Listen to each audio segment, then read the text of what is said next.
He is not a monster. Those are the words from the parents of James Holmes, the accused Aurora Theater shooting suspect. Yeah, the parents of Holmes wrote an open letter to the court today, just weeks before the trial is expected to begin.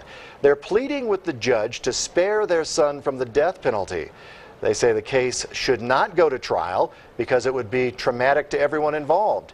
They say their son is gripped by severe mental illness and should be institutionalized for the rest of his life. Holmes is accused of killing 12 people at the theater shooting in 2012. Meanwhile, the family of the victims are not happy with this letter. One called the statement comical and doubts Holmes is mentally ill. Well, his parents have not spoken publicly, but they have talked with a Pueblo man all too familiar with the death penalty. Bob Ottoby argued against the death penalty for the man who killed his son. KRDO News Channel 13's Michelle San Miguel is live outside the State Mental Institute with the latest on the plea made by Holmes' parents.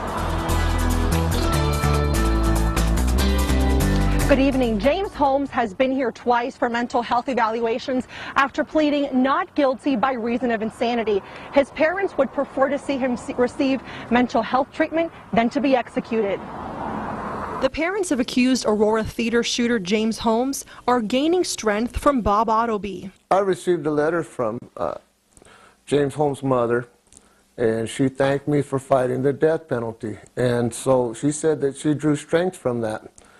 And as any parent would, you fight for the life of your child with all you got. If there's anyone who's wrestled with their views on the death penalty, it's Bob Ottoby.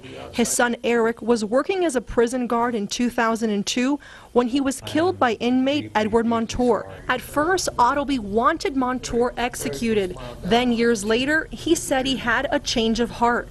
Last year, the two met and prayed together. We ask this through Christ our Lord. A few months ago, Holmes' mom called Ottoby to thank him for taking a firm stance against it. And I could feel her pain.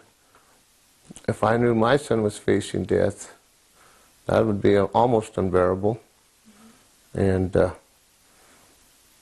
we just supported each other.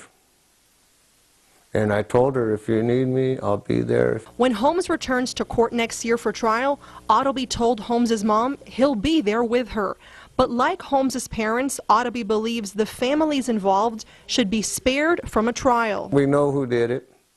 That's not in question. The question is whether he was mentally ill. And Ottoby wants to make it clear, just because he is against the death penalty does not mean he is against Holmes being punished. He believes justice would be best served by keeping Holmes locked up and getting him mental treatment. Reporting live in Pueblo tonight, Michelle San Miguel, KRDO News Channel 13. Thanks, Michelle.